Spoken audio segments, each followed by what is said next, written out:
welcome on the TAF Hub. Welcome on another exciting episode. My name is Maria Makuli and I'm glad to be back on the show again.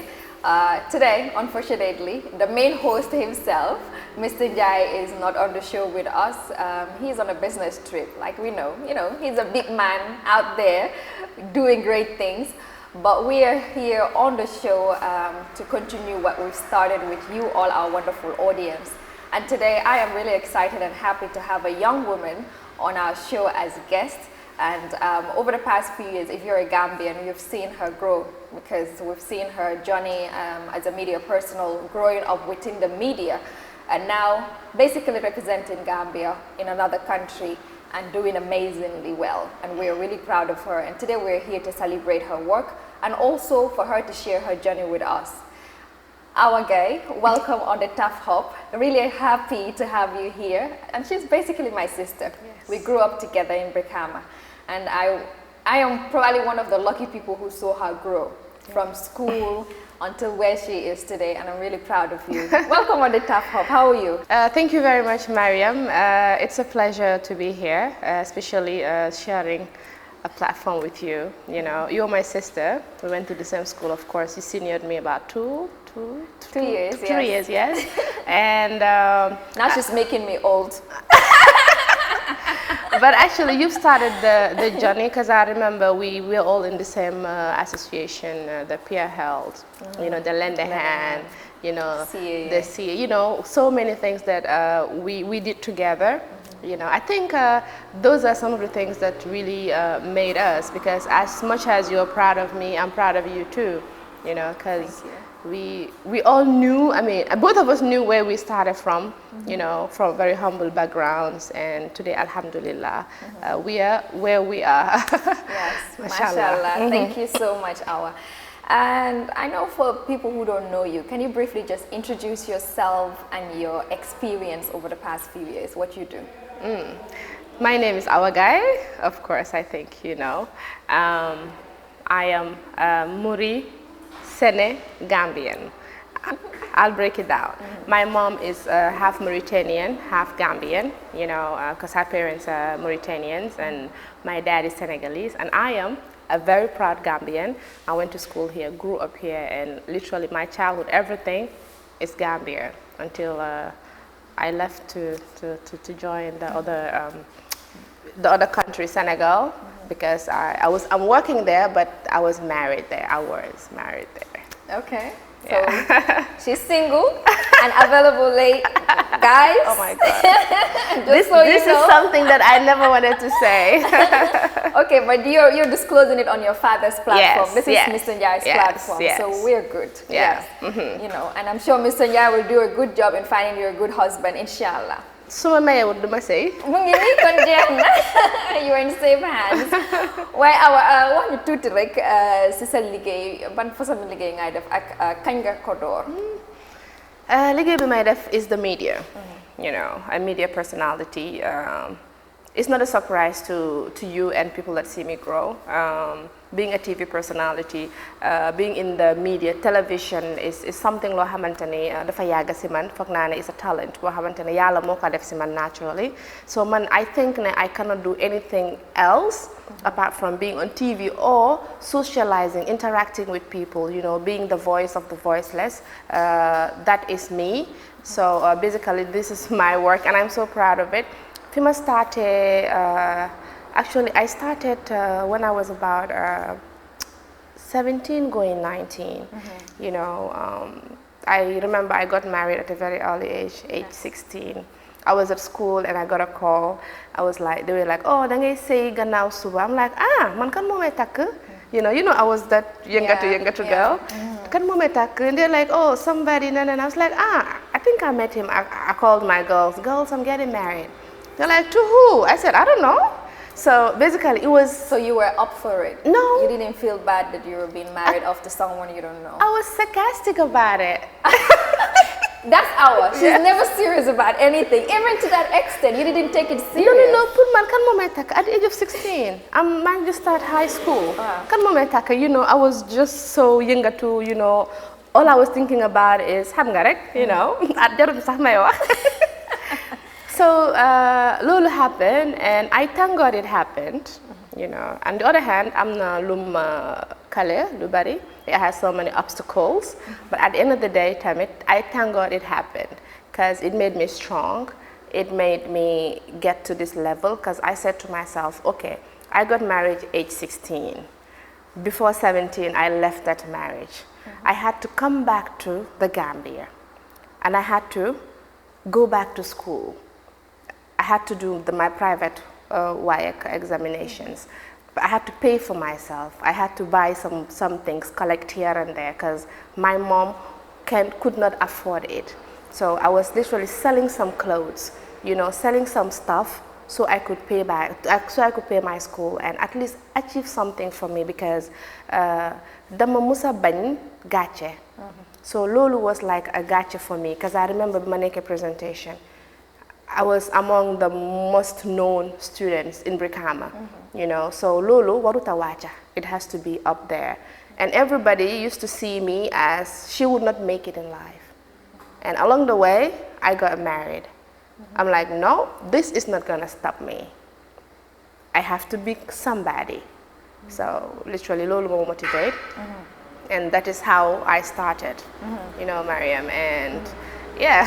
Yes. Yeah, so I remember in 2009, 2010, you know, after Lamin Manga, you know, at Unique FM.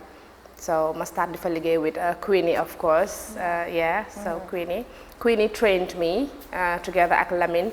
Ak some other people, Sidi Njai, you know, Sidi Njai, you know, dañ ma jàppale torop. So ma nekk fa, and Lamin Manga came to the studio very goody, you know. maa ngi doon wax, and he was like, you know, danga sob fa am benn stuff bu nekk si yow. You are not meant for the radio. You are meant for the screens. I was like, man. He was like, yeah. I said, okay. I was like, but how? I heard you need to have a university degree, because I consulted a friend of mine. We went to the same school. Yeah. I told her, I want to work at GRTS. She said, but, you know, you do not have a university degree. You need to have a university degree. You need to have this. You need to have that. If not, you don't fit there. So I told him that. He's like, no. You know, so basically after Lolu Nonu, la dem GRTS, Maneka GRTS, you know, it was very tough at the beginning, because dafa am benn stigma buñ ma, you know, like discriminate me at some point because I don't have a university degree, you know. But alhamdulillah, xam nga man rek, whatever happened, this is my goal. Lii laa bëgg a achieve. I'm a go-getter. I fought for it, and I got there, and I was hosting the biggest show on GRTS. And after that, TFM, Njagandur, in 2016, you know, he met me and he's like, I think you'll make it better in Senegal. I'm like, yalla tere, feel I talk. So that was 2016. So 2018, I think after I got married, so they offered me again. I said, how about let me give it a try? And maa ngi nii daal. Mashallah. And I remember you opening up about your situation in GRTS, you know, when I came on one of your shows with Yaos, and you were really concerned about, you know, making sure the show was good, because you were scared of what might happen if it's not good enough, you know. And I remember telling you that, you know, whoever people are chasing after, just know you're doing great, because if you're not doing great, nobody would even care about what you're putting out there. Nobody would really be on you to make sure it is of great standards. I used to use my own resources, because I had a team that was not GRTS, that was off GRTS. But if you want something, you have to work, you have to invest, you have to sacrifice. Alaji Manka is one of the people that used to work with me. You know, I had so many support around me. Bo xamanteni, pour man, I am not allowed to fail, Mariam. I am not allowed to fall. You know, even though falling and failing is part of life, but pour man, I am not at that moment, you know, because I'm not from a ko. I'm not luma bayi suma gannaaw, and dama buga am dara. I want to be relevant. I always want to be among the most relevant, the most talked about women, especially in the sub-region. And maa ngi si yoon bi ndi. Yaa ngi si yoon bi, and you're on the right track. Thank you. Now, how does it feel to represent the Gambia on one of Senegalese most popular television channels, and how has your experience been ever since? Proud. very proud. You know, when I sit there, let me bluff Tuti. Okay, this is your moment, girl. You know, when I sit there, ku tagal ma tagal. Wow. Ku def nii ma def nii. Ku taka or tak ma taka or. Wow. You know, when you go to Rome, do as the Romans do. But there's something different about me, and that is me being a Gambian. And I've never ever tried to be anyone else. I have always been me. To lolu munul change. So bima fa demé, I remember Bugandur was telling me, Awa, manaka, that touch of English, even though Senegal is English, ki all of be, even French, people and we say it, but they're not interested. English be, what's the difference? You know, so ma talk like English. Bu neexut ma am lu ba ci yokka tuuti rek mu daal di neex. So it was not easy per se, you know, if I'm being honest. It was not easy at all, you know, because sometimes nga wax benn stuff and you have to explain. Even though sometimes the people that you sit with, then you understand, they know what you're trying to say, you know, but you know some of these things happen, and it's not something negative pour man. I think it's positive because dina wax dara wax ko ci English, wax ko ci French if I understand, and wax ko ci Wolof at the same time. So it's not easy, but along the way I'ma impose myself. I said, this is me, this is my place like it is yours. We're all employees and that's it. So you know. I like that because it's good that you teach people to accept you for who you are, you know, and not try to fit in to satisfy them or for them to accept you at some level. What work ethics did you see that is kind of different, you know, from your experience here and going to a bigger space at TFM? First of all, my njëkka wax is be open-hearted, you know. Alaaji wax fàttali na ma ko. Even at GRTS, I was not accepted. I am somebody ko xamantani people barely accept me, but I impose myself because I know what I want, and I'm gonna make sure I shine with the help of God, of course. So because I am open-hearted, I do lépp lu may def, I do it from my heart. I put my all in it. It's not only at work level, even with at the personal level. Lu may def, I do it from my heart, you know. And my experience working with the Senegalese media and the Gambian media, in Senegal, if they see something good, something that can bring them something in return, they invest in you. The media, there is no magic. There is nothing extraordinary. The only difference is ñoom pare nañoo invest. ñoom dañoo génne xaalis. Come man, at GRTS, I used to produce my own show. I used to do everything literally for myself. Even when you edit, I have to make sure I look what they're editing. My own Janga editing, you know, I direct. I do everything for myself. Until then, I had to use my own resources, comme I said earlier on, you know, to get other people outside to come and support. Even sponsors, so that the sponsor wants to be on my show. But lolu, diga, GRTS, ñom, bu desoon ci ñom rek, I will not get there. You know, and of course, I will be very ungrateful if I do not mention Ibrahima Silla. You know, like he participated a lot of ma jàppale torop.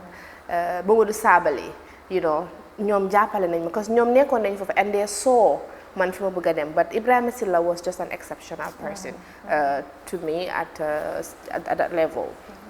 But the Senegalese media and the Gambian media, the difference is ñom dañoo génne xaalis invest.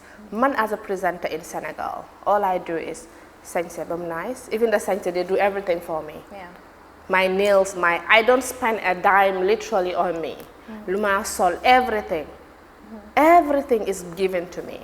The gold, the shoes, everything has been given to me. The manual talk. All I do is go make my own research. Sma segment, madam do my thing. Sometimes nga am dara, nga yone sa the cameraman, modem. You know, you solo no. But here you do everything for yourself. And we should be more open-hearted. We should accept each other. We should stop underestimating someone, calling it rek because key nekkul di laka English, nekkul di shoko nekkul di na you know, wow, you know, key waruta fit fi. No. Ken momut dara in life. Nit ku nekk am na lu la Yàlla jagleel, so we have to accept that. And you know what? I am very proud. You have to. I mean, we are all proud of you. Thank you. When Gambians were TAF and they see you there, the older people, the younger people, we feel we are now a part of something, you understand? Because you're not just sitting there as Awa Gai anymore. You're sitting there as a Gambian. And we're really proud of you. And you have all rights to, of course, talk about your journey. And that is why today we're really happy to have you on the TAF Hub. Thank you. Now, talking about you being proud of what you accomplished. Now, what has been your greatest or biggest accomplishment at this moment with your journey? Representing Gambia, being a mother, being a woman with difference, a woman with substance, of course, you know, being independent. Yeah, independence is not the car you drive, but it's your mentality, it's the discipline that you have. You know, man, that's what I call independence. And of course, I will not say financial independence, oh my daranak, you know. But at least I know ne mun na jog fajal suma boppa suma soxla. Duma xaar ken, duma ñaan ken. I worked for it. So my biggest accomplishment right now is those. But especially being a mother. Nice. It's amazing being a mother, of course. And oh, you should see her children. They're amazing. Now, tell the young people watching about a period when you displayed a leadership skill. You know, as a leader, I'll bring this word again. Be open-hearted. Be accommodating. You know, be honest. Be sincere and be very true to yourself. You see, when you're true to yourself, then you give it out because it's contagious. It's just like a smile. You know, when you smile is good. Well, when I smile, you smile along with me. So be honest, be very truthful to yourself. Then you give it out. Lulu, it's a weapon bo xamante not everybody have it. So soko amé nga sante ko Yàlla. But the other thing tamit lu nit wara mëna gëna bay xelam surtout if you want to become a leader. Two things. Forgive no matter what. Forgive and let go. Benen bi moy nga dal.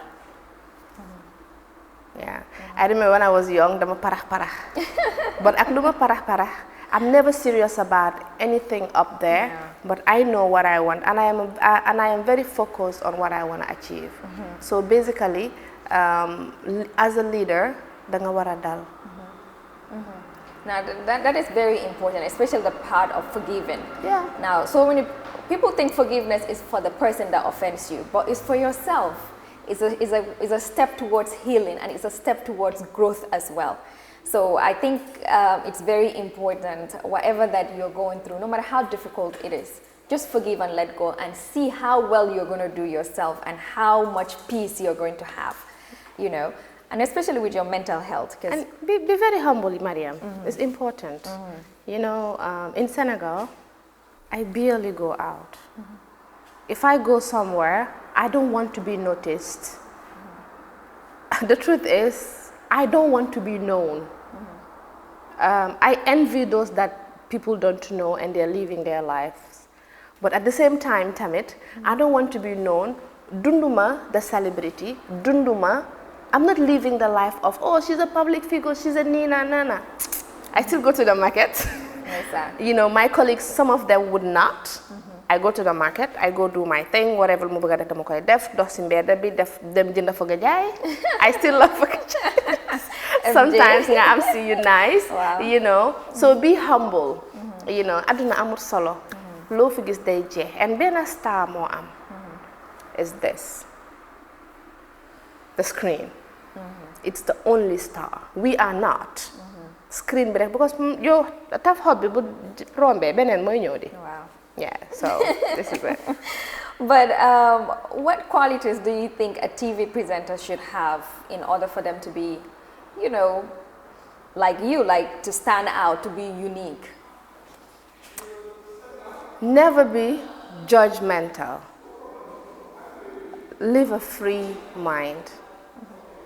And whatever is going on in your life, it's your life. You see, the moment this camera is on, you are no more you. You are there for the world. You are there for the deaf and the dumb. You know, you are just the voice of the others. So, ak lu munti happen in your life, never ever show your emotions. Never ever show what's happening, because Mariam, nit ki mi ngi tëdda feebar. Bu la seetaanee mun na wér. Nit ki mi ngi nekk kaso, ñu ngi ko tëj. Bu la seetaanee mun na fàtte loolu at that minute. You are a healer. You should be somebody ko xamantene. You have to make an impact, but positive impact into somebody's life. You know, this is something that we choose to do. So you have to understand ne man moomatuma suma boppa. Lu ma def nii ki nga xamante dafa tëdda feebar dafa war a wér turu man. We have our issues. We're humans. Even though sometimes people think that we are superhumans, but we have issues like other people. So it's ñu teg ko ci suuf, but yow xam nga li ma wax. It's not easy at all. It's very tough and very challenging. Yeah. That's right. Yeah. Now, this is one thing people don't understand, because when they see TV presenters, they assume that everything in your life is perfect, because you are there, you're laughing, you're having fun, you know. So when you raise certain concern about your mental health, let's say, or about your well-being, they think, key, if I pretend. You know, I think right now there's a scenario of that happening with one of the Senegalese biggest celebrities currently. People think she's deliberately doing it, you know, well, like if I but people have their own challenges that they're going through in their lives as well, that probably you don't see from watching, you know, watching them on TV. I'll tell you Ben story, Siman. You know Chey Chere, the annual show that I do. The second edition, bima ko def fekk maa ngi soog a deliver, less than 2 months, I went back to work. Astaghfirullah, it was a month and a few days, 2 months and a few days. I went back to work. I had cesareans. I had my stitches unhealed. Dama dress up, tagalu, suma jóg pour dem, sometimes dañ ma jàppale. But I have to work. Ki toog di ma xaar, kooku dama ko war a satisfy. But I was not okay. I just delivered. I had a C-section. Healuma. But ken xamu ko. Because do business with ñi seetaan, man la concern. And this is a job that I took. So I have to give it its due. You know? So it's not the least easy, Mariam. Niñu buy the judge people they see on TV. We are like any other person, and we even have more issues. We do. Yeah. Thanks for sharing that. You're a strong woman, Awa. You're strong. That has brought us to the end of the TAF Hub episode with Awa Gai. But stay tuned with us. This is a platform not just for real estate business, but it's also a platform, like Mr. Jai would say, to celebrate our people, to also celebrate anybody out there who's doing amazingly well and will inspire other people. And we are proud that we have Awa Gai on this platform to share her journey with us. Thanks for having me. Go subscribe on our YouTube channel till we come your way on our next episode.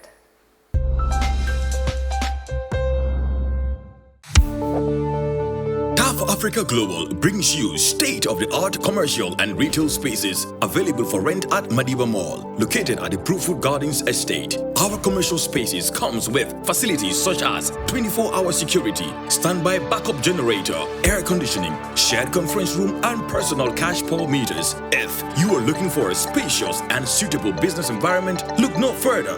Madiba Mall retail and commercial spaces are just what you need. Ocean view office spaces with limited availability. Call us today and secure a space. For more information, contact 733-3363 or 594-1053 or email at info@tafafricaglobal.com.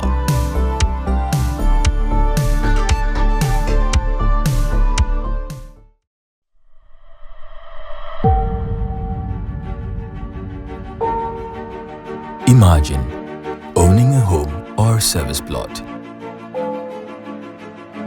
enjoying the sunrise and sunset from a beautiful garden, morning hugs and beautiful moments with your loved ones, the never-ending stories, beautiful memories that will last a lifetime, making and sharing great moments with family and friends. You can turn this into a reality. All you need is a TAF home.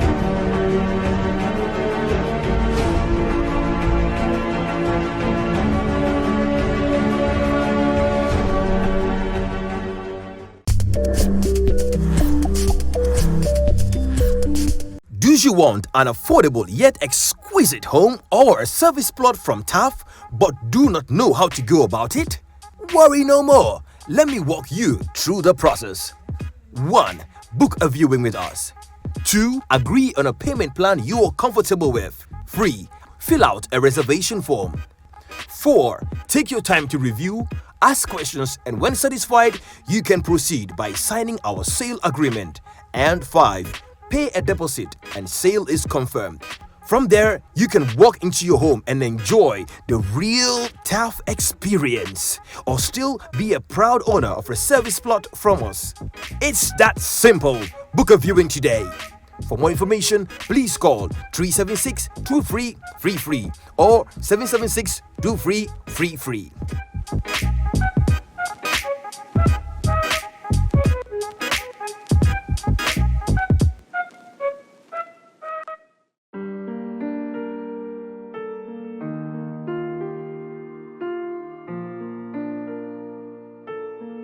TAF Africa Global is the first and biggest private real estate developer in the Gambia, with a presence in 7 other African countries. We are launching the development of the first smart and most modern office and retail towers in the Gambia, called TAF Twins, located in the heart of the Canifing institutional area and 10 minutes drive from Banjul. TAF Twins is designed to have 5 floors of office spaces ranging from 50 meters square to over 1,000 meters square, 2 elevators, central air conditioning, 24-hour electricity and water supply, with the ground floor reserved for banking, supermarket, restaurant and coffee shops. For your bookings and reservations, please call now on 376-2333 or 776-2333.